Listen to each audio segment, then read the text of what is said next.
gente. Vamos a hacer el inicio oficial de este seminario COMPOL 3.0, que es un seminario de formación en comunicación política. Es una nueva instancia de formación de la carrera de ciencia política, de la que estamos muy contentos y contentas de poder realizar. En este caso, y como habrán visto en el programa y en el momento de anotarse, la idea de este seminario es poder formarnos y formarlos y formarlas en las herramientas, los debates, las estrategias y un poco entender el éxito y los resultados de la comunicación política.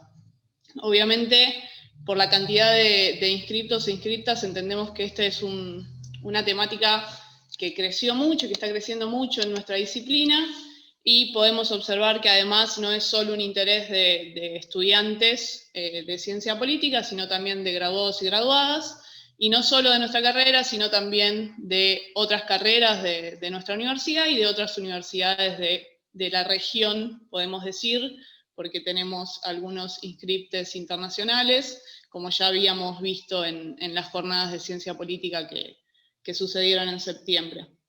Voy a dar algunas pautas más técnicas de cara a este seminario y sobre todo a la certificación de la asistencia. En unos minutos voy a mandar por el chat un form y cada encuentro voy a mandar ese formulario para que ustedes completen, y a partir de que completen ese form es que después vamos a chequear la asistencia. Es importante que lo hagan durante el encuentro, básicamente tienen que llenar el mail, su nombre y apellido y no mucho más, pero con esa información es la que nosotros vamos a después poder certificar su asistencia y entregarles, obvio, los certificados de estas 10 horas que tiene este seminario de formación en comunicación política. Eso es lo más técnico, si se quiere. Obviamente, en este caso, quienes estuvieron en algún otro seminario, en general pedíamos que tengan su nombre y apellido. No sería tan necesario en este caso, pero si al ser tantos y tantas, si tienen su nombre y apellido es aún mejor por las cosas que ya sabemos de Zoom. Así que esos son los dos requerimientos que les hacemos. El chat está solo habilitado para quienes somos anfitrionas, en este caso con Vicky, que ahora les va a presentar a quien es nuestra primera expositora y quien abre este seminario. El encuentro de hoy se llama Comunicación Política en el siglo XXI. Obviamente lo que vamos a ver es el debate de la comunicación política en el mundo de las redes sociales, y cuáles son las tendencias y los ejes para comunicar la política y tener una opinión pública movilizadora, si se quiere. Así que, Vicky, te doy audio a vos para que presentes a Belén y demos inicio. Hola, buenas tardes a todos. Para nosotros es un placer contar con Belén hoy. Ella es politóloga por la Universidad de Buenos Aires y doctora en Comunicación Política por la Universidad de Navarra en España. Es docente titular de la materia de Opinión Pública de la carrera de Ciencia Política de la UBA, y además dicta clases de grado en maestrías y doctorados tanto en la Argentina como en Uruguay, Colombia y Ecuador. Así que, Belén, todo tuyo. Muchísimas gracias. Para mí es un enorme orgullo formar parte de este proyecto, y aparte me toca nada menos que arrancar con el tema. Les voy a compartir una presentación. Necesito que me habilites, Caro, porque el título en sí mismo, vamos a decir que por lo menos me aterró cuando me dijeron: tenés que hablar sobre la comunicación política en el siglo XXI. Dije, bueno, ok, no es poca cosa. Si vamos a ser ambiciosos, lo hacemos bien, así que vamos a hablar sobre esto. Pero bueno, no solo el tema era ese, sino que, la comunicación política en el siglo XXI, sino que el primer subtítulo, porque tiene 2 subtítulos a falta de uno, el primero es el rol de la comunicación política en la era de las redes sociales. Bastante bien, vamos a empezar por ahí. El segundo, ejes y tendencias para contar la política y lograr la atención y la movilización de la opinión pública. Muchachos, si yo logro esto, ya directo al Nobel, un Nobel más para la UBA y se acabó. Pero vamos a ver cómo avanzamos en esto, a ver qué podemos hacer para, bueno, para digamos, dilucidar algunas de estas cuestiones. En primer lugar, cuando hablamos de comunicación política, la gente te dice, bueno, a ver, nosotros somos gente más informada, altamente más informada que el promedio. Su primo, su hermano, el primo, la madre, el tío, es gente que realmente no entiende ni siquiera qué estamos haciendo en esta carrera. Pero una vez que llegan a entender, porque nos quieren, de qué se trata esta carrera, tampoco terminan de entender mucho todas las cuestiones que tienen que ver con la específica dimensión de la comunicación política. A cualquiera de sus amigos que ustedes van y le dicen ¿qué es comunicación política? Ellos van y les van a contestar elecciones. Ni siquiera elecciones, les van a hablar de campañas electorales. Es uno de los tipos de comunicación política. Es el más llamativo, el más sensual, si se quiere, de los aspectos de la comunicación política. ¿Y cuál es el objetivo de una campaña electoral? Ganar elecciones. Es una batalla comunicacional para ver quién se posiciona mejor y, en el mejor de los casos, hacer que esta campaña logre votos a favor de un candidato. Voy a decir igual y sacando, digamos, evitando agua para mi molino, que las campañas no son necesariamente las únicas cuestiones que hacen que uno gane o pierda elecciones, esto está claro. Pero yo tengo que armar una campaña electoral que me permita ganar esa elección. Muy bien, gané la elección. ¿Y ahora? Y bueno, ahora tengo que comunicar el día a día, ¿no? Tengo que gobernar. Entonces, hay otro tipo de comunicación que es el de la comunicación gubernamental, con otro objetivo, que no es el de ganar las elecciones que se ganan en un día, muchos meses de trabajo, pero se ganan en un día. La comunicación gubernamental es el trabajo pico y pala de comunicación para lograr generar un legado y, sobre todo, una legitimidad de gestión, porque la legitimidad de origen yo ya la gané en la elección. Ahora necesito legitimar mi gestión. Se necesitan otro tipo de arreglos, otro tipo de estrategias, de tácticas y esfuerzos, e incluso personal distinto. Bien, hasta ahí uno dice, bueno, nos quedamos ahí, pero hay más, hay mucho más. Hay traído, digamos, y esto en general se habla en comunicación gubernamental, que es uno de los tipos de comunicación, y dentro de ellos la comunicación reactiva, de la comunicación de crisis. ¿Qué me pasa cuando, si estoy en el gobierno, tengo que manejar una crisis? Y acá el objetivo de la comunicación no es el manejo de la crisis. El manejo de la crisis es el objetivo de todo el gabinete, digamos, es el objetivo del presidente, o en el caso de un municipio, del intendente, ¿verdad?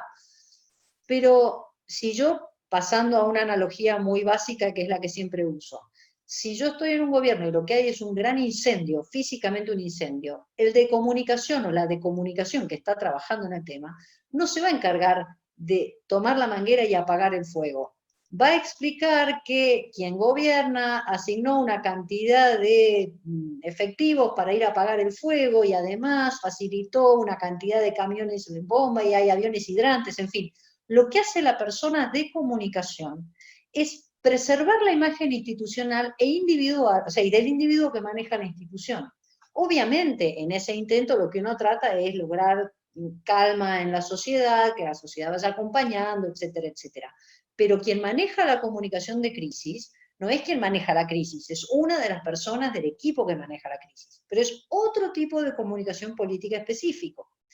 Y ahora, con todo esto del COVID digamos, todas las cuestiones de emergencias que estamos teniendo en este momento, ya desde hace varios meses, está empezando a cobrar mucha más fuerza un tipo de comunicación que es proactiva, es una política de comunicación, que es la comunicación de riesgo, que es una comunicación que desde el gobierno se hace para tratar de lograr conciencia previa de la población y reacción comunitaria. Si hay, por ejemplo, una inundación, ¿hacia dónde tiene que ir la gente? ¿Qué es lo que tiene que llevar consigo? ¿De qué no se debe olvidar? ¿Qué lugares tienen asignados o qué lugares el distrito definió como un lugar salvo, digamos, para que la gente esté a salvo, hacia dónde deberíamos ir? En fin, una cantidad de cuestiones que el gobierno tiene que tratar de consolidar para que cuando ocurre el problema, la gente sepa a dónde ir. O sea, lo que hay que hacer es primero lograr una conciencia previa y después una reacción comunitaria que bueno, esto, que genere comunidad y apoyo y uno sepa sin entrar en pánico a dónde ir. Hay otros dos tipos de comunicación política que son casi descartados, desde ya son descartados en materia académica, en el sentido que no hay muchos papers y demás, y que son muy interesantes, y es donde mucha gente trabaja también, porque cada uno de estos lugares tienen una salida laboral, digamos. Una es la comunicación de oposición. O sea, hay un montón de líderes de la oposición que son políticos y que comunican. Y tienen objetivos completamente distintos de quienes están en el gobierno o de quienes están haciendo una elección. La comunicación de oposición tiene otro objetivo, que es el de crear una alternativa de gobierno viable. Es decir, yo hoy estoy en la oposición, pero si yo estuviera en el gobierno haría esto, esto, esto y esto. O el gobierno no está haciendo bien esto, esto y esto. O nosotros nos sumamos y apoyamos al gobierno en este momento tan difícil, entendiendo vamos a superar nuestras diferencias solo para este caso puntual. No importa. Pero es una comunicación de oposición que a uno lo potencia, o la idea sería que eventualmente la gente entienda que soy una alternativa de gobierno viable. Y el último tipo de comunicación política es la comunicación de posicionamiento, que es instalar un referente o potencial candidato o candidata a algo. Lo curioso es que primero tiene que instalarse como referente dentro de la cabeza de sus propios partidos políticos. ¿Por qué? Porque son los partidos políticos los que después los van a posicionar como potenciales referentes de área, ministerio de tal o diputado de no sé dónde, ¿sí? Entonces, cuando me hablan de la comunicación política, yo ya es como que me hablen, no sé, el ambiente, el arte, o sea, son mundos muy, muy, muy amplios, que tenemos que poder acotar. Ahora, cuando me dicen la comunicación política en el siglo XXI, hace 20 años ya que estamos en el siglo XXI, así que hacia dónde tenemos que seguir yendo, o sea, desde dónde estamos parados, pero hacia dónde tenemos que seguir yendo, tenemos que ver cómo impacta la comunicación en todas estas áreas, no solamente en la comunicación electoral, no solamente en la comunicación gubernamental. La nueva forma de mirar la política y la comunicación política me va a impactar en todas estas áreas de comunicación específica. Entonces, vamos a ver, ya vimos el para qué de la comunicación política, el cómo. Esto tampoco es algo demasiado nuevo. ¿Cuáles son las herramientas que usamos hasta ahora? Bueno, los medios analógicos, la radio, la televisión, prensa escrita, incluso revistas del corazón. Cuánto se habrá hablado del casamiento de Jessica Silvio en su momento, o Macedo, digamos, que son personajes que se casan con políticos, pero son políticos que se casan también con el mundo farandulesco. Digo, todo esto comunica, porque absolutamente todo comunica. Los talk shows, incluso los volantes en papel, o sea, los medios analógicos son muchos y los conocemos todos. A esto se suma, en toda esta cuestión de la comunicación 2.0, la andanada de medios digitales, que son las versiones digitales de los medios tradicionales, más todas las redes. Y cuando digo redes, hablamos de TikTok a Facebook, pasando por Instagram, Snapchat, ahí anoto varios, qué sé yo, YouTube, juegos virtuales.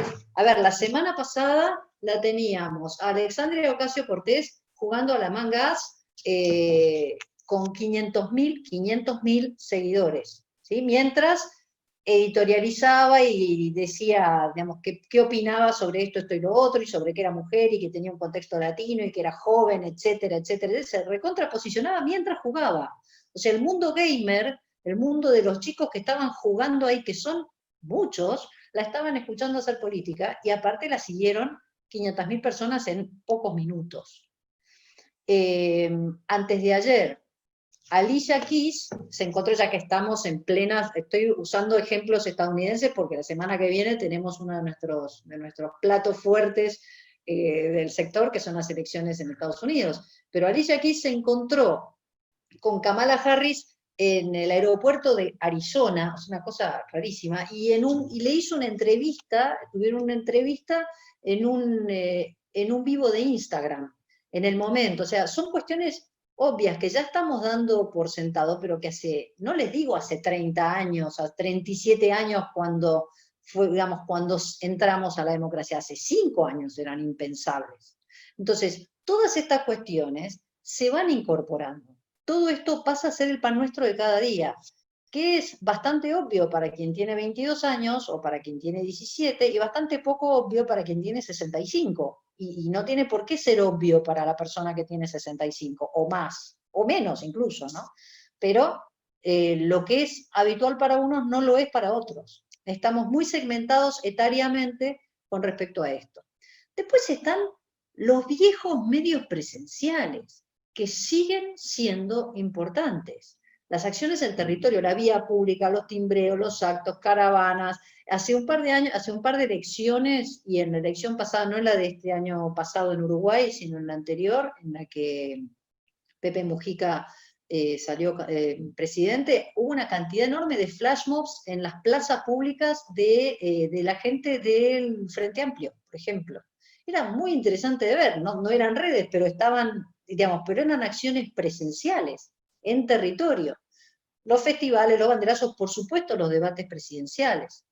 Todo esto se da como en capas, son todas en simultáneo, no es unas u otras. No podemos tomar unas y olvidarnos de las otras. Ahora, ¿de qué hablamos entonces?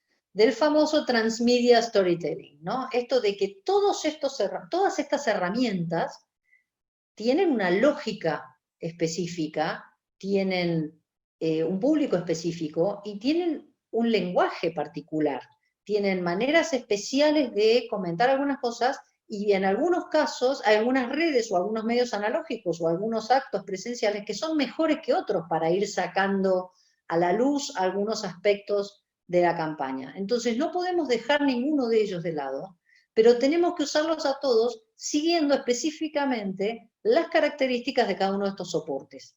De modo tal, porque no podemos hablar en Twitter como hablamos en Facebook, como hablamos en Instagram, como no hablamos ni en Instagram, ni en Snapchat, ni en TikTok, ni en ninguno de estos, ya que es mucho más imagen, muy a cuestiones cortitas, etc. No es lo mismo, y no debe ser lo mismo. Entonces, lo que tenemos que lograr es una comunicación en 360 grados, ¿sí? Una comunicación de 3D, que todas digan lo mismo, no el mismo mensaje, sino que todos nutran al mismo contenido y todos vayan con distintos aspectos de la misma historia para después poder volcar la información para comunicación electoral, gubernamental, etcétera, etcétera, etcétera, todas las comunicaciones políticas, de manera nutrida, vamos a repetir la palabra, ¿sí? Necesita ser una comunicación nutrida. No puede ser la misma vía pública puesta en una página web, ya sabemos que eso ya no existe, pero la idea es tratar de armar un transmedia storytelling interesante. Entonces, ahora llegamos a lo que sigue, ¿no? Pero por ahora, íbamos antes, cuando hablábamos de la política 1.0, ¿esto qué quiere decir 1.0? Que había internet, pero no redes sociales, ¿sí?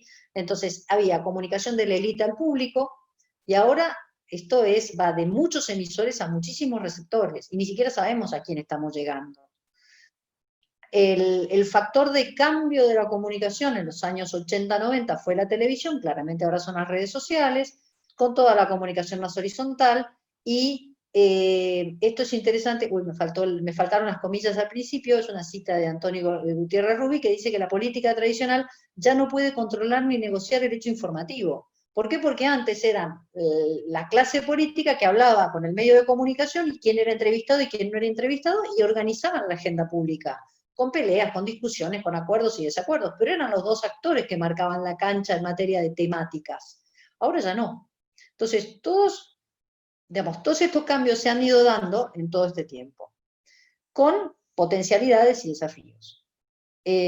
Para los políticos y los gobernantes hay nuevas plataformas de difusión de mensajes, pero, y esto es interesante, es un lugar donde tienen que rendir cuentas y asegurar la transparencia como pilar fundamental de su discurso. ¿Por qué la transparencia? No porque la gente sea sumamente transparente, digo, los candidatos, sino porque el alto nivel de exposición hace, si antes se decía que nadie nadie resiste un archivo, era muy gráfico esto, porque había que ir a un archivo televisivo o incluso a un papel de diario. Ahora nadie resiste un archivo ni a 2 segundos porque enseguida te están subiendo una foto de algo que hay. O sea, el nivel de exposición les hace más difícil no ser transparentes. Para los ciudadanos, obviamente, es una fuente de información, cercanía a los líderes, les permite algún tipo de participación mejor, no sé si tanto más interacción con los políticos, pero sí mayor capacidad de organización, de autoorganización y autoconvocatoria. Después está todo el tema jurídico, hasta dónde dejo que las redes hablen o no dejo, no hay nada legislado ni reglamentado. Entonces ahí en donde empiezan a aparecer en algunos países estas cuestiones de, bueno, tal red no debería decir esto o no debería hacer lo otro, bueno, se empiezan a pelear el derecho a la libertad de expresión con, digamos, con otros tipos de derechos que podrían ser, bueno, nada, complicados o conflictivos. Y el riesgo grande que hay es el típico que se menciona en el documental de Netflix sobre el tema de las redes, es esto de que vivimos dentro de burbujas informativas, que vivimos digamos, en ámbitos muy marcados por los algoritmos. Yo en esto soy bastante, no quiero decir escéptica porque sería necio decir que no existen los algoritmos o que uno no está medio encerrado en su propia burbuja,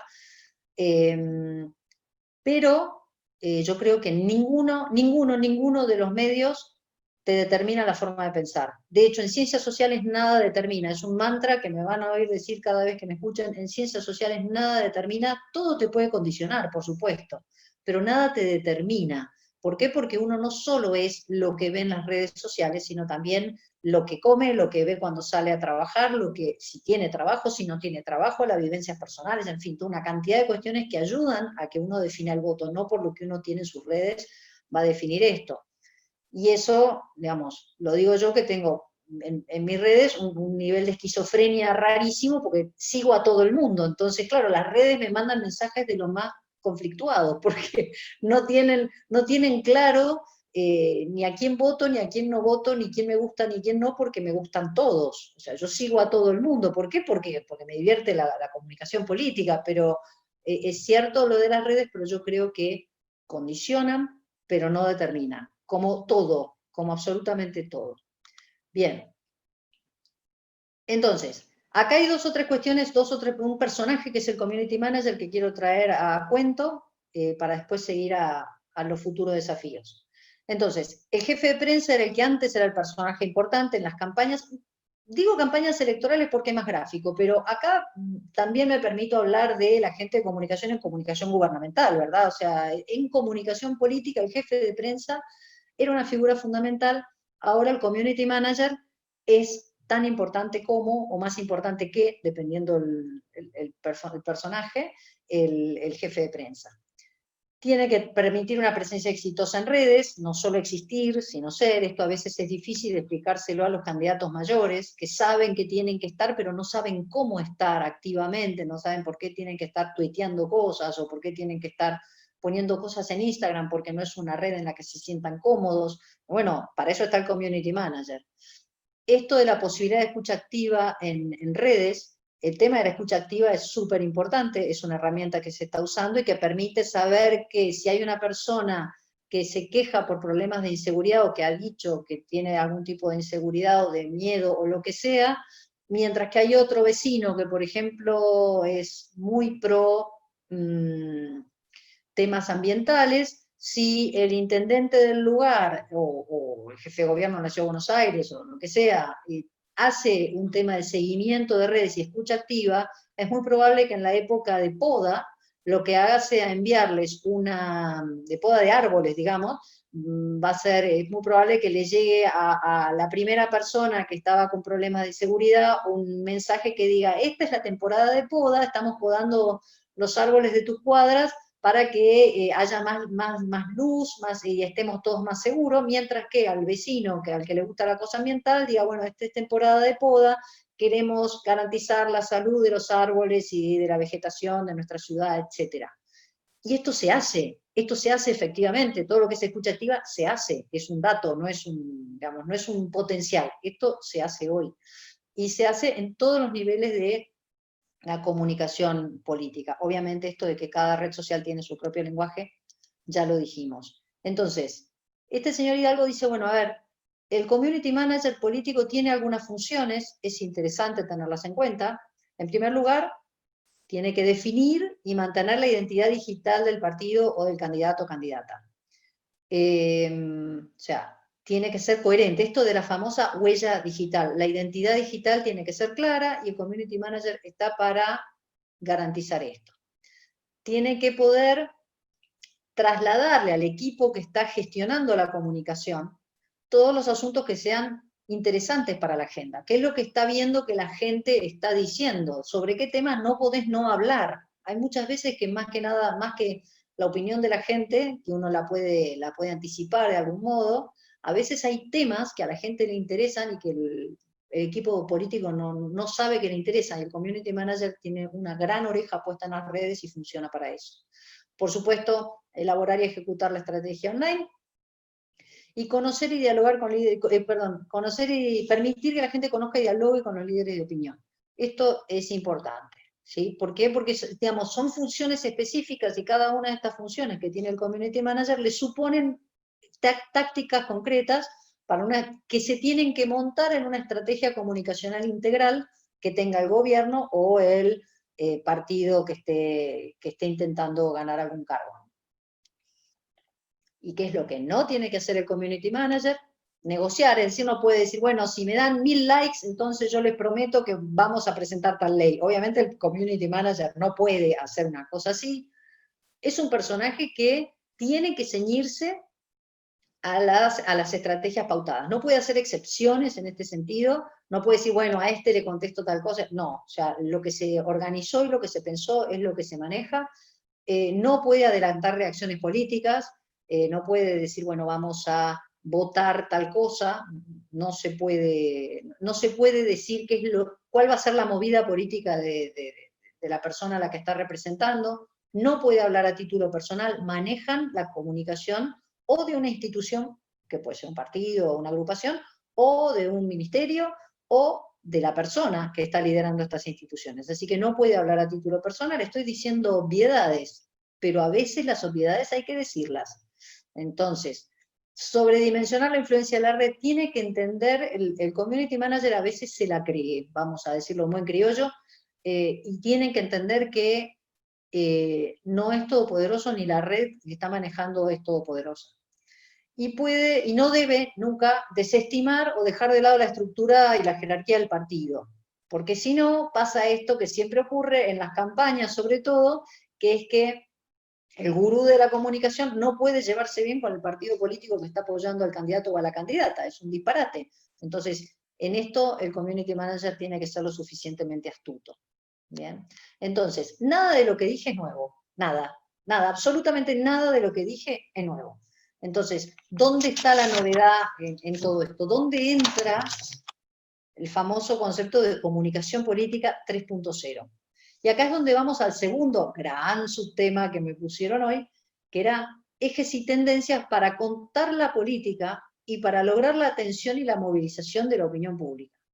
Acá lo que tenemos es un cambio grande en el desafío, es un cambio grande en el sistema valorativo.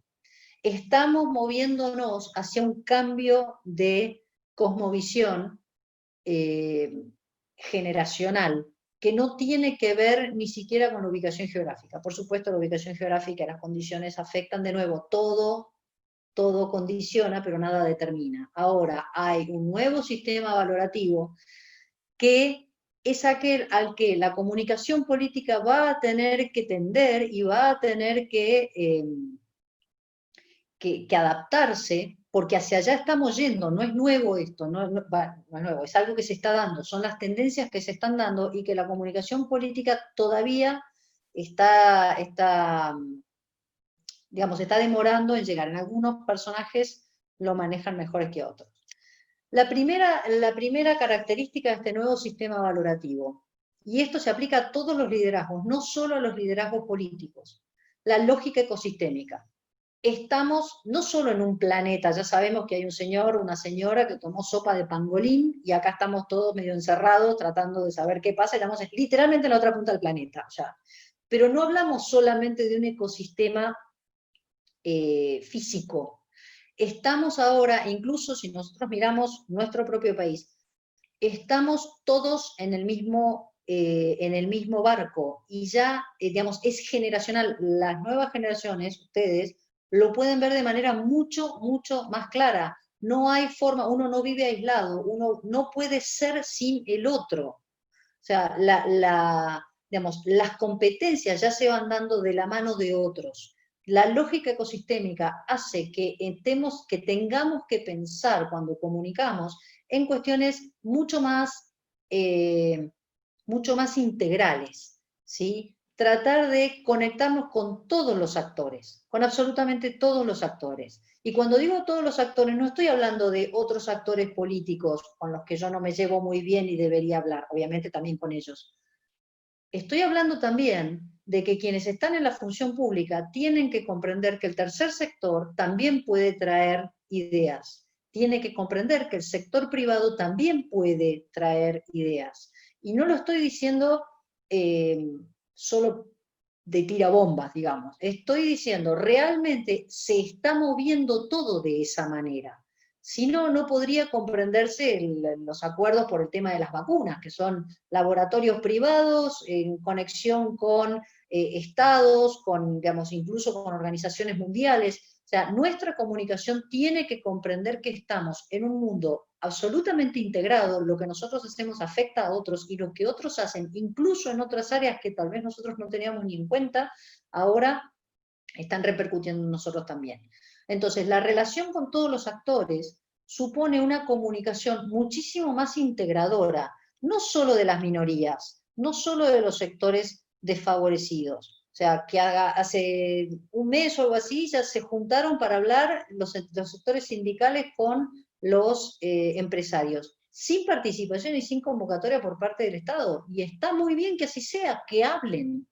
Todas las instituciones tienen que poder hablar, porque no todos tienen que estar en lo mismo, y sin embargo no podemos estar afuera de todo el sistema. Entonces, tenemos que poder tender redes, incluso con quienes no soportamos. ¿Por qué? Porque estamos todos juntos, o sea, no podemos salvarnos sin pensar en el otro. Y ojo que esto no es una visión cándida mía, hacia allí están yendo absolutamente todos los liderazgos de todos los, digamos, de todos los sectores desde hace ya unos 5 o 10 años más o menos. Pero ahora ya esto se está cristalizando en reales liderazgos con mirada ecosistémica. Entonces, hay que incorporar a los actores olvidados al debate público. O sea, no es tirarle una migaja a la ONG que está metiéndose en... No, porque a lo mejor esa ONG es un referente local fabulosamente válido para lograr legitimidad de gestión en determinado lugar. Y no estamos hablando solo de punteros, estamos hablando de gente a la que nosotros podemos acercarle educación, podemos acercarle salud, podemos acercarle seguridad, podemos acercarle desde el Estado cualquier cosa, y desde el sector privado, a mí me sirve tener un lugar tranquilo en el que yo pueda ejercer mi derecho al trabajo y a generar trabajo. Entonces estamos todos en el mismo lugar y a todos nos conviene estar en paz. Entonces, ¿cómo logro incorporar a gente que antes no tenía ni en el radar a mi discurso público? Es sumamente importante, y hacia ahí estamos yendo, porque las nuevas tecnologías simplemente me cambian el cómo, lo que nosotros, y el qué, digamos, el para qué, ya lo tenemos. Cada una de las comunicaciones políticas ya tienen un objetivo. Tenemos que cambiar el qué de la comunicación política. Tenemos que garantizar democracia. Entonces, objetivos sustentables, ambiente, digamos, el tema de la polución, y objetivos sustentables no solo tiene que ver con la cosa verde, también tiene que ver con cuestiones de derechos humanos, de la persona por sobre las instituciones, en fin, todas estas cuestiones que hacia ahí están yendo digamos, todos los movimientos que vienen de abajo en términos generacionales, digo, los más jóvenes, están, digamos, arrasando en ese sentido. No hacen, digamos, ahora nadie se va de viaje, digamos, pero si uno se va de viaje, ¿qué hace? Mira en las redes para ver cuáles son las opiniones de todos los usuarios previos. O sea, lo que yo hago es tomar decisiones informadas sobre la base de lo que me dice una cantidad de gente que no conozco, pero que me pone 5, 3, 2 o una estrellita a tal servicio, a tal bien. Entonces, yo veo eso. Si yo me meto a comprar algo online, miro todos los informes de toda la gente, los deditos para arriba, los deditos para abajo, todas las observaciones, etcétera, etcétera. Y bueno, de eso se trata, ¿no? Construir conocimiento colectivamente. Y también categorizar y clasificar y calificar bienes y servicios, y estos tanto públicos como privados, por supuesto, colectivamente. Eso es fundamental para entender hacia dónde tenemos que empezar la comunicación, digamos, a apuntar la comunicación.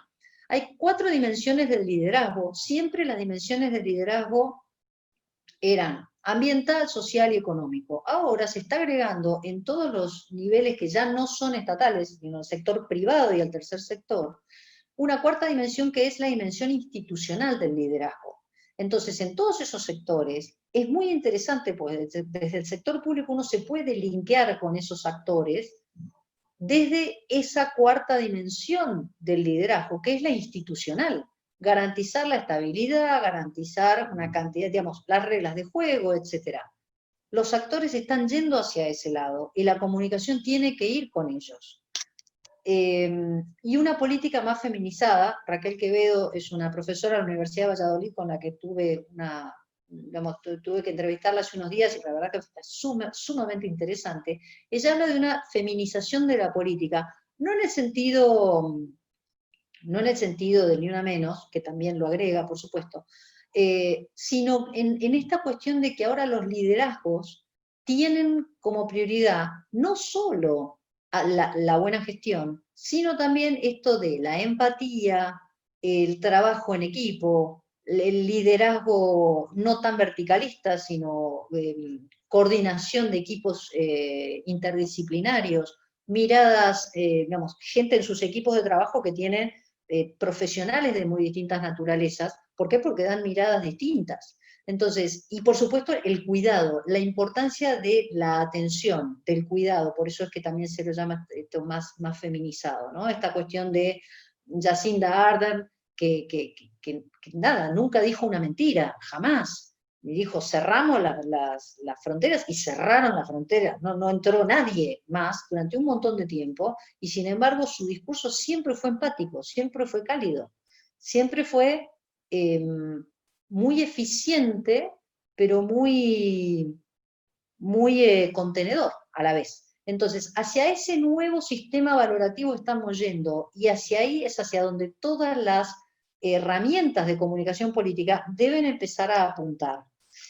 ¿Cuáles son los cambios necesarios entonces en los actores de la opinión pública, los actores tradicionales? Siempre hablamos de estos 3 actores. No hay bibliografía que no les vayan a decir estos 3 actores son los que están, los que necesitan, los que hay que evaluar para conocer, ¿verdad? Entonces, la clase política, los medios y los ciudadanos. La clase política se vio medio, vamos a decir, embriagada por toda la cuestión comunicacional desde los años 90, sobre todo de los años 2000 en adelante. Todo el tema de la comunicación electoral pasó a un nivel de profesionalización impresionante, fascinante para los que nos interesa ese tema. Mucha incidencia de todo lo que es el sector de relaciones públicas. No estoy hablando de relaciones públicas de manera frívola, Estoy hablando realmente de esta cuestión de interactuar con diferentes actores, valga la redundancia, ver cómo amoldar los mensajes a cada uno de los destinatarios y demás, pero esto fue un poco en desmedro de la conciencia de la gestión. A ver, ¿qué quiere oír la gente? Entonces voy a armar un discurso según lo que me digan las encuestas. Ojo, hoy por hoy la comunicación sin gestión ya no corre más. Aquello de la mona vestida de seda, mona queda, que siempre lo dice todo el mundo que está en este tema, se hace carne. Hoy por hoy uno no puede ir a hacer un discurso público sin gestión detrás, porque al nanosegundo que uno dice una cosa, alguien sube una foto de algo que no funciona. Siempre cuento un caso en la ruta 9, camino a Rosario, en el kilómetro 192, 190, hay un puente, y siempre lo cuento, y seguramente algunos que ha estado en clase me ha escuchado. Es interesante porque lo inauguró Duhalde en su momento. Era un puente que cruzaba la ruta, ¿no? Entonces hubo un acto maravilloso en el que se puso la piedra fundamental. Aplauso, medalla, besos, fotos, cámaras, salió en los diarios locales, muy bien. Porque estaba haciendo su campaña, después la perdió con De la Rúa, ¿no? A los, no sé, a los meses, 3 meses, 6 meses, se hizo otro acto en el que se mostraban los pilotes y demás ¿cómo es? Del puente, diciendo se inaugura, se está por inaugurar un puente nuevo en la ruta 9, aplausos, Y después hubo una tercera inauguración, que fue la plancha, digamos, la explanada que tiene en la parte de arriba ese puente, aplausos, fotos, 3 inauguraciones, dijeron a fin de año que habían hecho en la ruta 9, hablaron de muchas más, pero digo, me consta que de esa dijeron que había habido 3. Estamos hablando del año 98, una cosa así. Eso es fantástico. Nunca jamás pusieron la conexión del puente hacia los costados. O sea, ustedes pasan por la ruta 9, kilómetro 192 rumbo a Rosario, y se encuentran con un arco de triunfo que está ahí hace 20 años, 30 años, literal, posta, esto no me lo estoy inventando, no hay ciencia ficción que me permita inventarme a mí eso, esto es así. Y en la comunicación contable, es decir, que es una que no puse en la primera, en la comunicación contable, es decir, cuando uno rinde cuentas de su gestión, se decía que ahí había habido 3 inauguraciones de puentes. Hoy eso es impensable, hoy sin gestión yo no puedo tener la comunicación. Entonces, todo eso de llenarse la boca de palabras, digamos, que no se sostienen, es invalidado en 1 segundo y medio. La clase política tiene que entender que tiene que volver a la gestión y a mostrar lo que hace. Y sobre todo lo que se va a valorar es lo que hace con otros. Ya no existe más, o de a poco se va rompiendo este mito del líder que todo lo puede. Nadie puede todo. No es real, nadie te cree tampoco eso. Entonces, el trabajo colectivo, pero no la cosa frívola de somos un equipo, no, esto de buscar gente con la que yo no estoy de acuerdo y tratar de armar algo juntos, eso es válido, y hacia ahí debe ir un poco más, esos cambios debe darlos la clase política. En comunicación, los medios de comunicación, que son el otro actor, tendrían que empezar a generar mucha más comunidad, generar estos microespacios de diálogo en las redes, o sea, ¿dónde discute la gente? ¿Dónde habla la gente? No discutir con el medio, sino foros, espacios, debates, donde la gente se junte, y no importa si no piensa lo mismo. Debate, discusión, de eso se trata la democracia. La democracia no es este país es mío y no de los que no piensan como yo, este país es de los dos y somos todos, nada, cohabitantes del mismo territorio, así que nos sentamos y nos ponemos de acuerdo. Yo seguiré votando a quien yo vote, vos votarás a quien quieras, pero la lógica es el debate. Ahora, ¿dónde está discutiendo la gente? La gente está discutiendo en las redes como puede. Nadie tiene esto articulado, nadie lo va a articular jamás porque esto es algo muy libre, pero sí generar proactivamente espacios, de modo tal que después los medios puedan ser buenos difusores de esto. ¿Por qué? Porque los medios de comunicación siguen siendo voz autorizada para mucha gente. Entonces, ¿de dónde viene tal noticia? Es una fake news. Y no, esto lo publicó tal diario. Ah, bueno, pero siempre dice pavadas ese diario. Bueno, fantástico, pero es un diario que vos ya sabés lo que opina. O sea, no te está diciendo algo con lo que te sorprenda, pero el qué es lo que está diciendo no es mentira. ¿Cómo lo interpretas? Otro tema. Pero es serio, es un diario serio. Diario, radio, televisión, portal, llámenlo como quieran. Pero necesita haber algo más de discusión de ese lado, y los medios de comunicación, curiosamente, están atrás en materia de comunicación. La gente está yendo mucho más adelante que tanto la clase política como los medios, así que ahí no me preocupa por lo que ellos vayan a hacer, lo que nosotros como ciudadanos vamos a hacer, ¿no?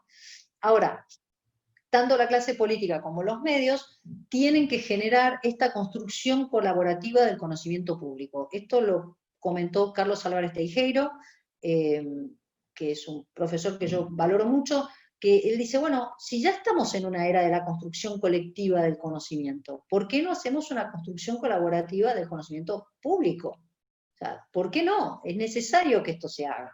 Bueno, esto es algo que sería interesante, en lo que sería interesante avanzar. Después, entonces, dentro de estos mismos ejes, ya habíamos hablado del storytelling, del transmedia, es decir, que el discurso tiene que ir a través de todos los soportes posibles. Usar la emoción, esto es algo que venimos haciendo. De nuevo, no estoy hablando de una emoción vacía, estoy hablando de empatizar, de poder pensar, de poder ponerse en los zapatos del otro, ¿sí? Para decir, bueno, ok, te acompañamos acá, acá y acá. A veces no te puedo acompañar, a veces no puedo resolverlo de esta manera, pero vamos a ver de qué manera otros actores pueden ayudarme a ayudarte. Toda esta cuestión de la cercanía, ¿no? Datos duros comprobables, eso es necesario. No estamos, digamos, hay mucha discusión sobre, vamos a decirlo de manera académica, bla, bla, digamos. Hay mucha charla, mucha cháchara y pocos datos duros muchas veces. A mí no me importa que la gente disienta sobre la interpretación de esos datos. De hecho, es lo razonable. Lo que no es razonable es que no haya datos duros. Entonces, en ese sentido, ahí sí las organizaciones estatales son las que deberían proveer datos estadísticos aceptables por todos, son válidos. No me gustan o sí me gustan, ese es otro cuento, pero que no se discuta la validez de la información. Bueno, compromiso con todos estos nuevos valores, o sea, para poder movilizar a la opinión pública, para poder tirar de la opinión pública y hacer que se sumen, digamos, a distintos proyectos, hay que generar compromisos con estos nuevos valores que se van dando, sobre todo en la gente que hoy tiene 7, 10 años, los chicos. Esos chicos van a votar dentro de 8 años. Para dentro de 8 años la cabeza de la población en general va a haber cambiado muchísimo hacia esto. La comunicación política tiene que entender que tiene que ir hacia esos lugares, porque si no, es muy posible que dejen a sus propios líderes hablando solos.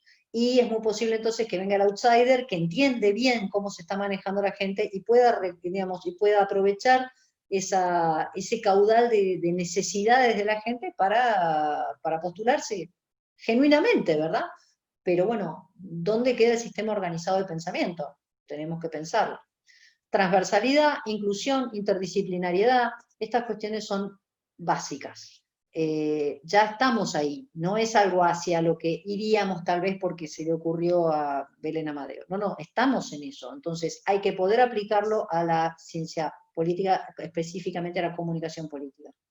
Entonces, ¿cuál es el rol entonces de la comunicación política en esta era? Bueno, el pensamiento ecosistémico de todos los actores, hacia ahí es hacia donde tenemos que llevar a nuestros dirigentes. Liderazgo en 4 dimensiones, esta que les digo, social, ambiental, económica e institucional.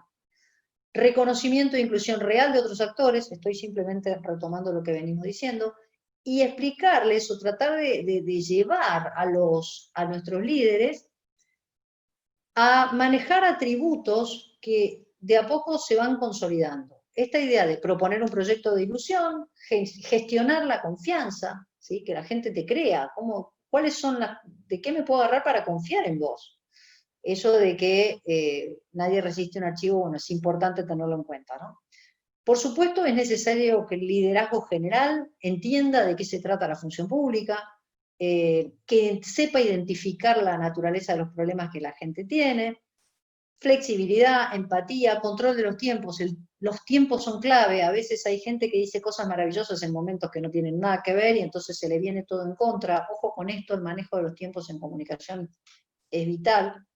Entonces, tenemos que poder devolverle a la comunicación política sus funciones básicas, y hacia dónde vamos en la comunicación 3.0, o eso es lo que yo creo.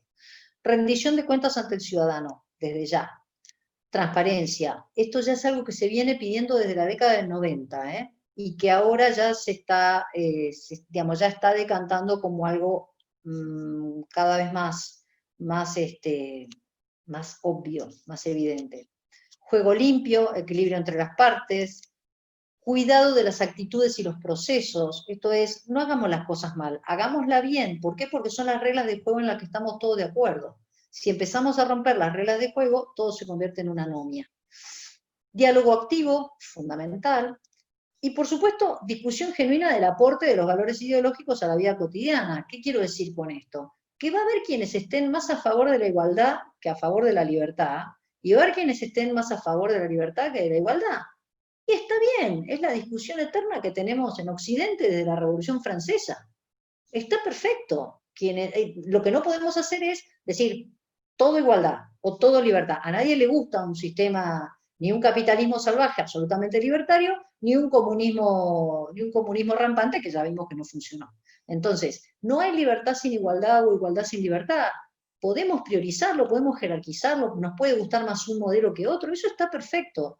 Ahora, la comunicación no puede quedarse plantada y anclada en estos dos valores y me paro acá o acá.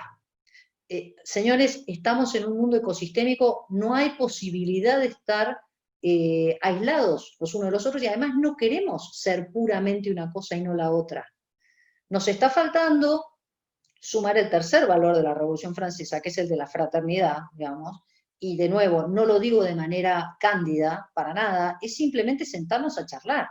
Entonces, ¿hacia dónde pueden ir las discusiones ideológicas buenas, conducentes?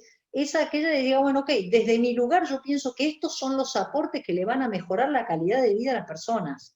Y el otro puede llegar a decirte, la otra te va a decir, a mí me parece que esto, bueno, fantástico, sentémonos, hablemos. Estamos conviviendo en un mundo ecosistémico en el que si cae uno, caen los dos. Entonces, aunque más no sea, para no caer, hay que sentarse a hablar con el otro.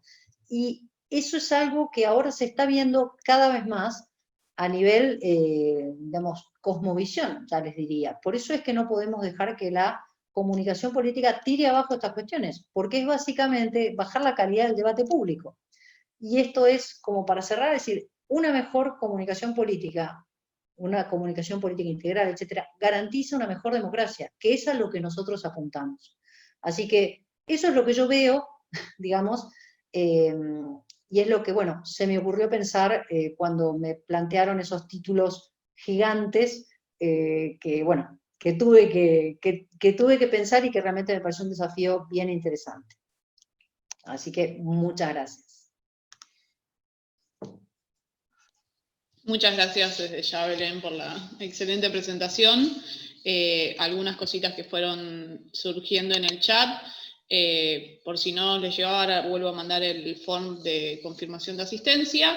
Este PPT, que te lo pido que me lo envíes, Belén, va a estar en la carpeta de Drive de bibliografía, que se las mandamos por mail, que tuvo ahí un problemita en el primer link que mandamos y al día siguiente corregimos.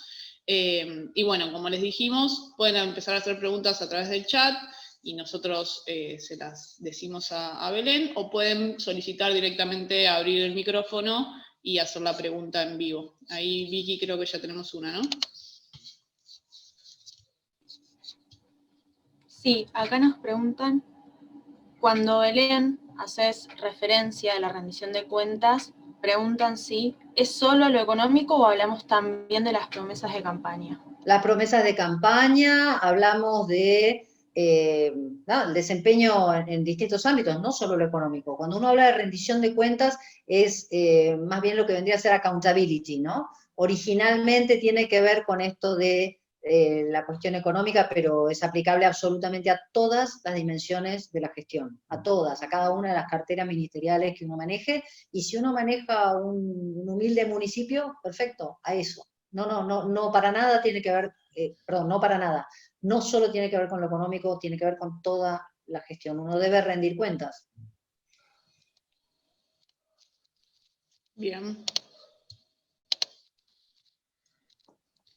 Y siguen llegando.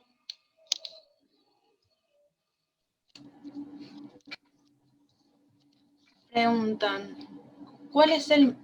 Uy, ya, llegó otra. ¿Cuál es el momento exacto para lanzar la comunicación política de posicionamiento de un futuro candidato, por ejemplo, a diputado o senador? Bueno, lo del momento exacto, de nuevo, es imposible decírtelo, te miento. Te digo una fecha y ya podemos cerrar todo porque te estoy mintiendo. Pero En general, el posicionamiento de una persona para candidatearse, y le toma 2 años más o menos. ¿Por qué? Porque tiene que, en primer lugar, como les digo, convertirse en referente puertas adentro del partido. O sea, tiene que meterse en las internas partidarias, saber dónde está, pasar a ser un referente, a lo mejor un referente por dominio territorial, o a lo mejor es un referente porque sabe un montón sobre vivienda, por ejemplo, y le interesaría ser ministro de Hábitat a futuro, pero primero tiene que pasar ser candidato a diputado. O sea, hay que ver un poco hacia dónde está apuntando realmente esta persona. Si esta persona lo que quiere es ser candidato a diputado, o si la candidatura a un cargo, digamos, un escaño en la Cámara de Diputados, en realidad es un paso intermedio para saltar a otro lado. Todas estas cuestiones son las que tienen que estar en mente, digamos, de quien está presentándose o se está posicionando. Pero para posicionarse en general, y toma un par de años. Hay algunos posicionamientos que son muchísimo más rápidos, que tienen que ver con algún tema que explotó en los medios o algo así. Entonces, bueno, uno aprovecha eso y ya se sube digamos, a la campaña o a lo que sea, y ya de manera mucho más eficiente. Pero alguien que no tiene esa posibilidad, y más o menos 2 años. Siguen llegando preguntas, y acá consultan por el grado de polarización de las sociedades. ¿Cómo crees que la comunicación política puede contribuir a abrir canales de encuentro o a disminuir ese grado de confrontación? Es una lindísima pregunta, muchas gracias. A ver, yo creo que todos podemos contribuir. Básicamente, si dejamos de agredir al otro y empezamos a hacer propuesta y no tanta protesta, ya estamos haciendo un gran cambio de actitud. Después hay que mostrar que la gente se sienta a conversar. No solo los grandes líderes, también los líderes intermedios. O sea, mostrar diálogo. Yo creo que en esta instancia lo que hay que hacer es mostrar capacidad de diálogo. Es algo que tal vez podría darse, ahora estamos en pandemia y es medio difícil, etcétera, pero podría darse perfectamente en las comisiones de trabajo en el Poder Legislativo, digo, para no hacerlo tan enorme y una gran campaña, etcétera. Si están hablando de temas de energía y están discutiendo, pero están discutiendo bien, que se muestre eso, que se muestre que la gente se puede sentar a conversar, que te dicen, bueno, ok, el artículo 2 me parece que está mal, no te lo voy a votar, pero el artículo 4 vos no lo querés tampoco, entonces, ¿cómo hacemos para bajar uno, subir el otro e ir llegando a algunos acuerdos? Es importante mostrar acuerdos, es importante mostrar que la gente se sienta a conversar. No me acuerdo, el año pasado, no sé cuándo, salió una foto de la que la gente se rió mucho, que era Vicky Donda hablando con Sergio Massa, que muchos dijeron, está ahí, hay algo, no sé qué. Y no, estaban hablando, estarían rosqueando, qué sé yo, hablando de política, y está muy bien, se tienen que mostrar. Yo creo que la comunicación, como siempre digo, todo comunica. Con quién salgo en la foto, con quién me presento en un acto, qué banderas defiendo. A veces no son banderas ideológicas, sino cuestiones digamos, de resolver algún tema en particular. Yo creo que la comunicación política puede no resolver, pero sí puede acercar esto digamos, a niveles de, primero, dejar de agredir, y segundo, mostrarse juntos. Porque también hay que entender que muchas veces quienes se ponen más talibanes son los que están más abajo, no los que están más arriba, que tienen que negociar política y se sientan a conversar. Entonces muestren esas conversaciones. Yo creo que eso podría ayudar un montón. ¿Resolverlo todo? No, claro que no. Hay 3 millones de cosas para hacer. Aparte venimos de muchos años de daño. Algunas cicatrices quedan. No es que vamos a sanar y todo va a quedar bien, pero que sea una cicatriz, no que sea una herida abierta. Así que yo creo que en ese sentido hay mucho por recorrer, pero se puede empezar muy fácilmente por ahí. Ahora, perdón, que cierro la idea. Ahora mostrar diálogo con el otro muchas veces es visto como traición y no debería ser.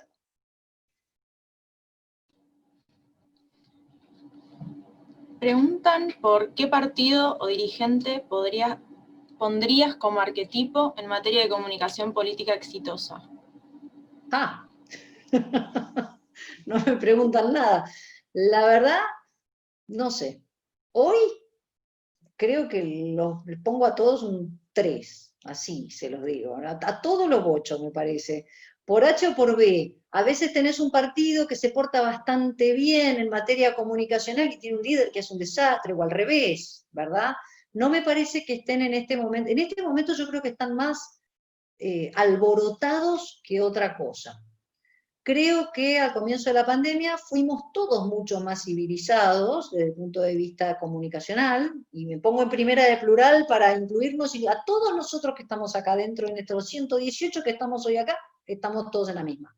Al principio de la pandemia la comunicación política fue muy interesante, porque tanto la gubernamental como la de oposición fue una comunicación más cauta al principio, ¿no? Después cuando éramos mejor que Suiza, o mejor que Suecia, y los otros que dijeron no apoyamos a nadie, o sea, de golpe se desmadró todo. Pero hubo un momento al principio en el que la comunicación de gobierno fue muy razonable, fue muy sobria, y la oposición fue muy sobria también. Entonces yo lo que creo es que yo no pondría hoy a ninguno como diciendo este es un genio o una genia de la comunicación, y ningún partido te digo, esta es la posta. No. Yo creo que tenemos momentos. Yo creo que hay momentos en los que somos buenos comunicando. Quien hizo una maravillosa conferencia de prensa fue Larreta con el tema de la coparticipación federal. Eso me pareció un acto de comunicación maravilloso, como acto de comunicación. Después vos podés estar en contra o a favor, da igual, pero fue un acto de comunicación, el señor la practicó literalmente 17 veces ese día antes de salir a hablar. Fue muy, muy, muy, muy, muy profesional. Larreta hoy está haciendo muy bien su comunicación, pero no es solo comunicación, es comunicación con gestión, con mucha cintura política. Entonces, a mí me gusta en lo personal, pero está haciendo todo bien, es un genio, es un crack, y no. Pero es lo que a mí me parece que se acerca más a una comunicación, y algunos gobernadores también. Lo que pasa es que está todo el mundo, como digo, alborotado. Yo prefiero destacar el momento del inicio de la pandemia como un momento colectivo de buena comunicación política, gubernamental, de riesgo, de crisis y de oposición. Realmente fue un muy buen momento de la comunicación política, o sea que tenemos la capacidad, podemos hacerlo, no es que nunca tuvimos un buen momento, tuvimos buenos momentos a lo largo de nuestra historia, y en marzo tuvimos un muy buen momento, no hace tanto. Bien. Ahora, sobre la gestión de la confianza, ¿podrías comentar algunas herramientas para poder lograrla? Bien, a ver, para gestionar confianza, y tampoco tengo la bola de cristal para esto, primero hay que ver de quién estamos hablando. O sea, no es que hay reglas que se amoldan a todos, que se adecuan a todos. Tenemos que ver si estamos hablando de un partido, de una institución, o si estamos pública, digamos, o si estamos hablando de una persona que está ejerciendo algún cargo público o que quiere ejercer un cargo público. Después ver las características individuales de esa persona. Entonces, lo que sí importa es la comunicación cercana, la coherencia, y sobre todo que te respalde la gente que te conoce de toda la vida. No el número 2 de la lista, no, ese no. Digo, la gente, el lugar del que uno viene. Si uno es de un pueblo chico o de una ciudad media de la provincia de Santa Fe, bueno, que en ese lugar la gente valide a esa persona. Es mucho más fácil ir a buscar testimonios, ir a buscar esto e ir creciendo en esto, pero lo que importa es la coherencia. Ya después, una vez que estás arriba, lo que tenés que hacer es ser coherente entre lo que decís y haces. Yo creo que la gran regla es la coherencia. Ahora, el tipo de comunicación o el tipo de mensaje que vas a mandar, y depende mucho del personaje. Hay gente que es medio primitiva incluso para hablar, y hay gente que es genial, y hay gente que es buenísima para hacer un video, y hay otra gente que es un queso para hacer un video. Entonces, hay que elegir las herramientas adecuadas al personaje, pero buscar siempre que haya coherencia entre lo que uno dijo antes y lo que uno hace ahora. Digamos, y lo que va diciendo y haciendo. Es importante eso, y el tema del lenguaje de cercanía, usando redes que a uno le permitan, evitar la distancia. que eso es un tema que hoy molesta mucho. Pero bueno, hay muchas otras opciones, ¿verdad? Bien. Diego Lucy levantó la mano para hacer una pregunta, así que ahora le habilitamos el micrófono. Buenísimo. Hola, gracias Caro, gracias Vicky, ¿se me escucha? ¿Bien? Sí, perfecto. Bueno, muchas gracias Belén por la clase, por haberte sumado a esto y muchas gracias a la carrera que organizan estos espacios que sirvan tanto para estudiantes, para graduados y para gente de afuera, ¿no? Te iba a hacer una consulta, perdón, lo anoté acá. Un poco ya has hablado del tema y alguien ya te preguntó, el tema que dijiste que eras escéptica de la idea de las burbujas de información. Pero no existen también esta idea, no son reales y no profundizan la idea de la polarización y la radicalización, y no tiene que ver la comunicación política en eso, no es tanto, digamos, no sé si artífice, pero a veces cómplice de alguna manera, y también la estrategia de, por ejemplo, quienes se quieran posicionar por fuera de eso, o que intenten plantear otra estrategia, ¿cómo puede ser la comunicación para ayudar?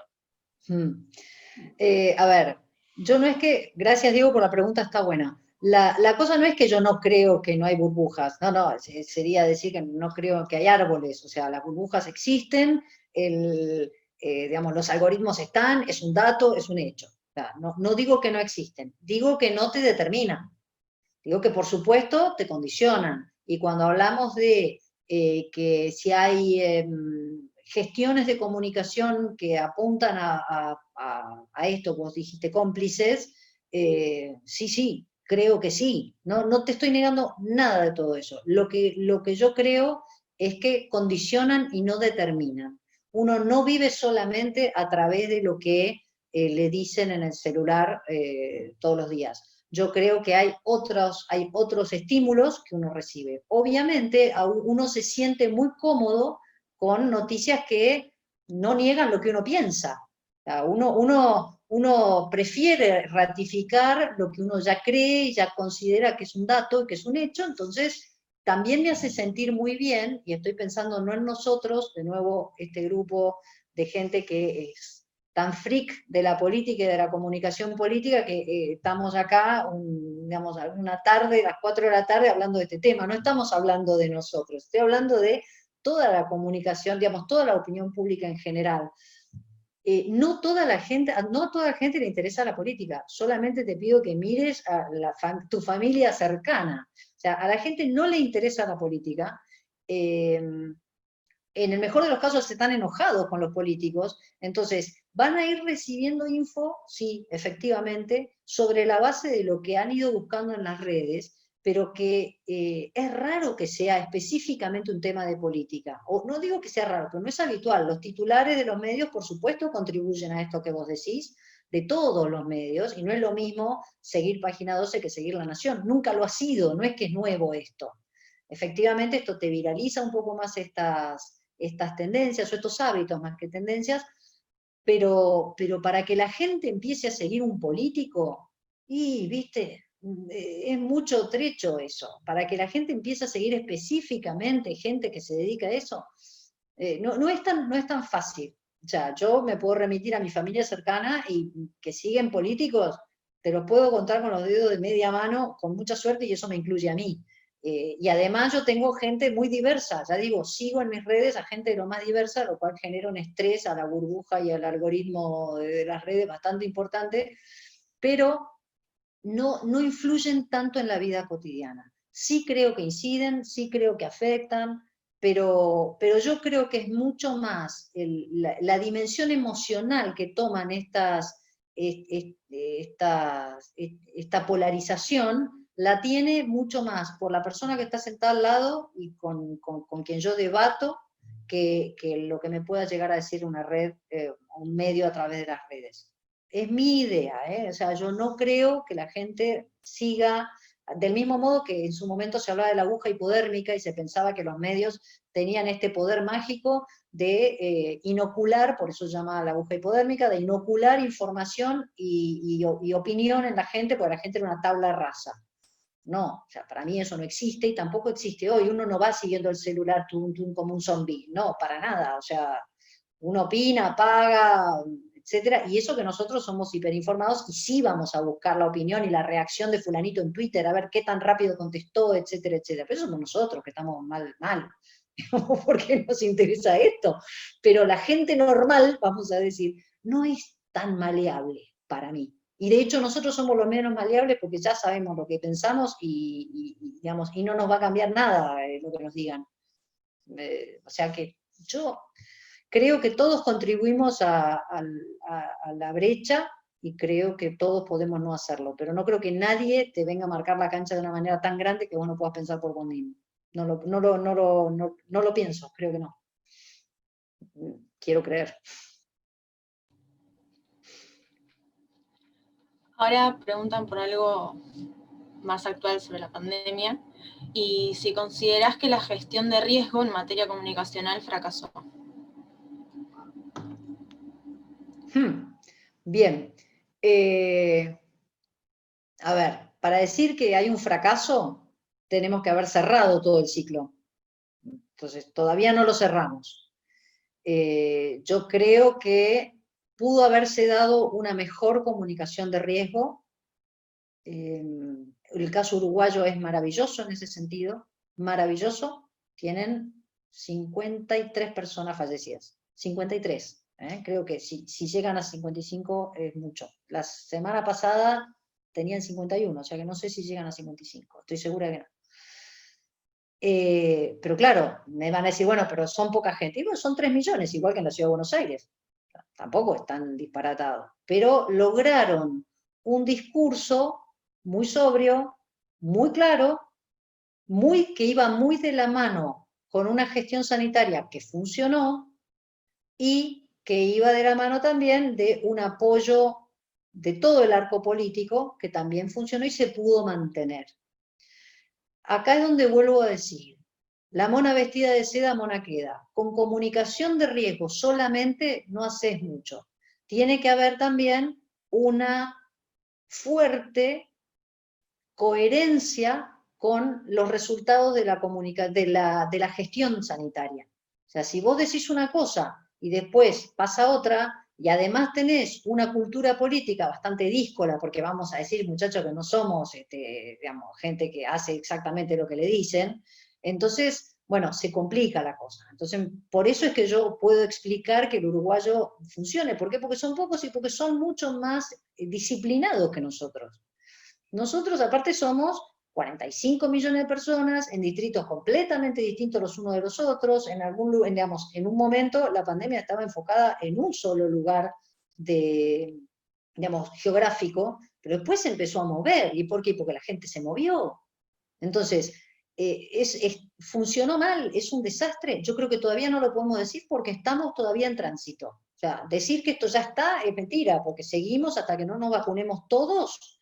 No vamos a poder saber bien cuál es el resultado. Sí creo que la comunicación fue muy eficiente en cambiar hábitos. Yo creo que hoy la gente va con su barbijo, mantiene la distancia, se lava las manos. Lo que pasa es que lo que no puede bancarse más es la distancia emocional, o sea, no ver a la gente por tanto tiempo. Eso es lo que hace más ruido y no han logrado armar una estructura que acompañe las necesidades emocionales de la gente en ese sentido. Pero no es un tema de comunicación, es también un tema de gestión y también los públicos a los que se amoldan. Yo creo que tal vez si la comunicación y si la gestión hubiese sido más localizada geográficamente, hubiese sido tal vez mejor manejada, porque tener a los 24 distritos en cuarentena, etcétera, es difícil, pero bueno, yo no soy tampoco sanitarista, ni mucho menos. Lo que yo creo es que también los tiempos se fueron extendiendo de manera insoportable para nosotros y para quienes están en el gobierno, por supuesto. Así que yo creo que todavía no podemos saber si es un fracaso la comunicación en sí. Estoy separando la comunicación de la gestión. ¿Tá? Eso es otro tema que, bueno, la verdad que no nos está yendo bien, lamentablemente. Pero no puedo decir que sea el gobierno el que haga mal las cosas, somos todos los que hacemos mal las cosas. Bien, tenemos muchas preguntas, quiero que sepas. Qué miedo. ¿Cuáles crees que son los errores más comunes en comunicación política? Hay muchos. De nuevo, la falta de coherencia es el primero, el hablar antes de hacer y asegurarse que ya está todo hecho y que después vienen y te cuentan las costillas y no hiciste ni la mitad de lo que dijiste. El mal uso de los tiempos, yo creo que esto ya lo comenté antes, hay gente que sale a hacer comentarios fuera de tiempo, fuera de lugar, comentarios desafortunados, y después tenés que tratar de explicar lo que quise decir, ya está, o sea, perdiste como explicar un chiste, ya está, explicás el chiste porque el chiste es malo, o sea, no tenés que estar explicando nada. Entonces, yo creo que hay mucho político que está convencido de que comunica bien porque hasta ahora le fue bastante bien en las elecciones. Y no entiende a veces que salió porque está quinto en la lista de diputados, por ejemplo. Y no es que sea un gran orador, es que está quinto en la lista de diputados, eso no tiene nada que ver con nada. Entonces cuando ves, no, mire, el señor diputado tiene que decir esto, señora diputada, no, yo lo voy a decir porque yo sé lo que quiere mi gente, y después dice cualquier cosa. O sea, tenés mucho de eso, mucha improvisación, digamos, de eso hay mucho. Tenés la gente que sale a hablar sin pensar, pero eso nos pasa a todos en la vida cotidiana. Lo que pasa es que no puedes permitir que un líder, que es el que se supone que te tiene que llevar adelante, hable sin pensar. Es un poquito, ¿no? Y esto de seguir, yo creo que ese es un riesgo muy grande, esto de seguir hablando sin pensar en los demás actores. Seguir hablando para la propia tropa, ya está, ya fue, hay que hablar con todos. Y a veces no funciona lo que uno piensa. Y bueno, no funciona, entonces ¿cómo lo cambio? Pero yo creo que esto de cerrarse y hacer este discurso para el pro-destinatario, esto que dice Verón, pro-destinatario que está a favor, contradestinatario que está en contra, y para-destinatario es el que está en el medio. Yo creo que hay que ampliar los destinatarios, me parece a mí. No podemos estar siempre hablándole al pro-destinatario, porque no solo te perdés de un montón de oportunidades de voto, digamos que sería piola que lo pienses, digamos, efectivamente, para lograr tu propio apoyo, sino porque genuinamente no construís comunidad, y hoy necesitas construir comunidad. Sí, yo creo eso. La gente que habla sin pensar, la gente que es incoherente y la gente que habla solo para su propia tropa. Creo que esos serían tres. Si cambiáramos esas tres cuestiones, la cosa andaría mejor. Bien. Preguntan qué opinás de la comunicación nacional con la de provincia de Buenos Aires y si hay coherencia. A ver, el gobierno nacional tiene una comunicación. La provincia de Buenos Aires tiene otra comunicación, pues son dos gobiernos distintos. No tiene por qué haber coherencia. Estaría buenísimo que estuvieran alineados y más o menos dijeran lo mismo, pero no solo con la provincia de Buenos Aires, sino en general. O sea, lo que veo es que también tenemos que entender que son distritos distintos, con equipos de comunicación diferentes, con intereses diferentes. Somos un país federal, no somos un país unitario, no somos Chile, no somos Uruguay.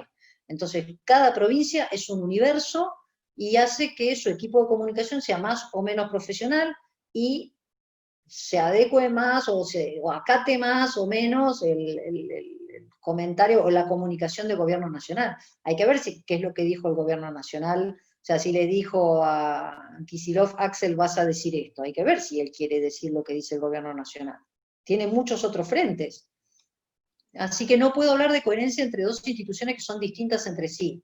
Creo que podrían alinearse más y mejor, considerando sobre todo que tienen un mismo partido en el poder. Podrían sentarse y conversar mejor eso. Pero bueno, coherente es o no una institución consigo misma, o un distrito consigo mismo, digamos, o una persona consigo misma. Si no, puede haber confrontaciones perfectamente. Esta pregunta es un poco larga, te aviso para que Ya contesto que sí, ya está, sí, la respuesta es sí. Dale. ¿Qué le aconsejarías a un dirigente político que hoy cumple un rol en la función de gobierno municipal de segundo rango y debe tener una comunicación gubernamental, que gestiona un área de constante crisis como el área de seguridad y tiene circunstancialmente comunicación de crisis y quiere además posicionarse como candidato para el año que viene, para lo cual quiere desarrollar una comunicación de posicionamiento y electoral? Sí. No, es una buenísima pregunta, es un dilema enorme, por lo pronto debería contratar a alguien que le dé una mano, porque es un lugar súper, súper, súper sensible,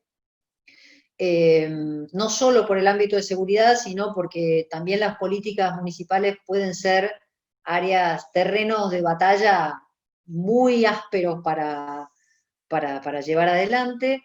Yo primero le sugeriría que contrate a alguien, pero si él tuviera que posicionarse de alguna manera, y lo va a tener que hacer a través de la gestión. O sea, si muestra una buena gestión en materia y buenos resultados en materia de seguridad, y probablemente sea mucho más fácil que lo miren a la hora, lo miren puertas adentro, porque si es un municipio, aparte lo tienen que mirar a nivel del partido provincial, etcétera, para elegirlo como candidato a lo que quiera hacer esta persona. Pero, digamos, gestión eficiente y apoyo comunicacional de afuera, porque si no es áspero. Si le va mal en la gestión, igual va a ser muy difícil que se posicione.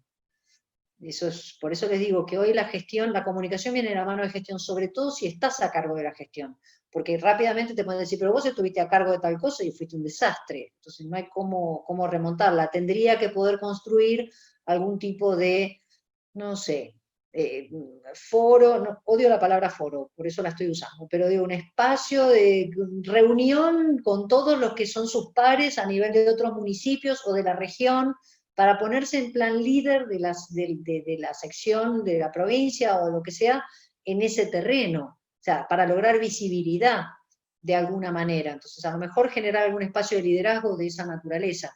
Pero aparte de eso, le recomendaría que, bueno, que su gestión sea buena. Sin la gestión se le va a complicar bastante. Bueno, cerramos con una pregunta que tiene que ver con un acontecimiento próximo, que son las elecciones en Estados Unidos, y pregunta, ¿qué cosas de la campaña electoral de Estados Unidos de este año se pueden destacar? Trump, ya está, o sea, es el personaje, no hay, no sé, no tengo ni palabras para ese señor.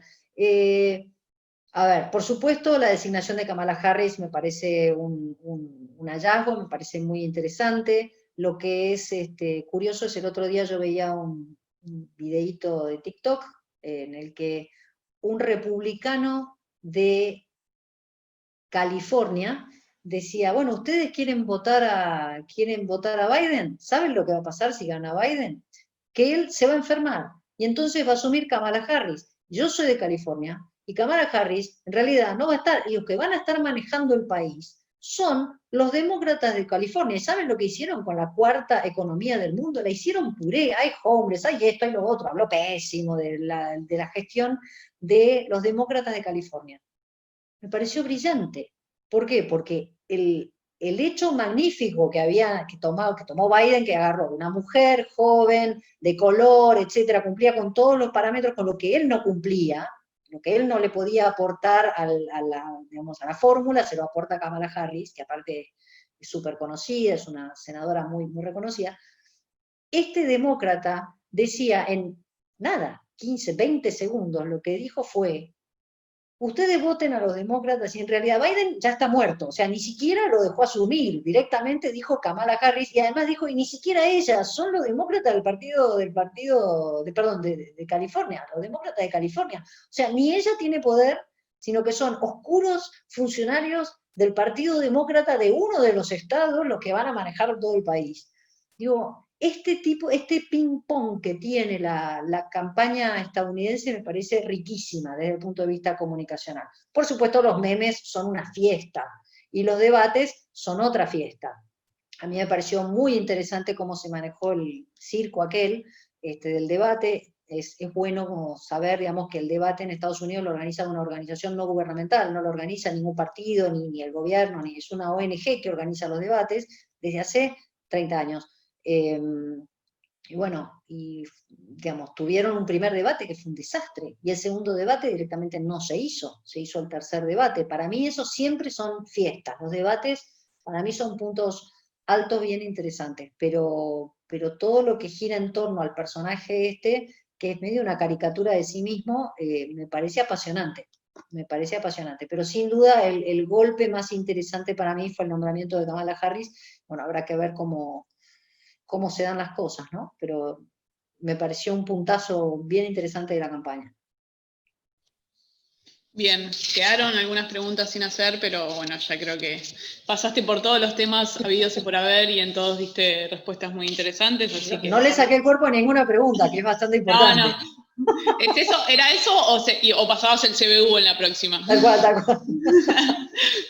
Bueno, gracias Belén nuevamente, gracias a todos y a todas por participar en este primer encuentro, y bueno, nos seguimos viendo los siguientes viernes para seguir hablando de comunicación política. Volví a pasar en el chat el link del form para la asistencia, si alguno no lo completó, hasta las 5 más o menos vamos a controlar esas respuestas. Así que nuevamente muchas gracias y nos vemos la próxima. Mil gracias, un gustazo. Chao, Belén, gracias.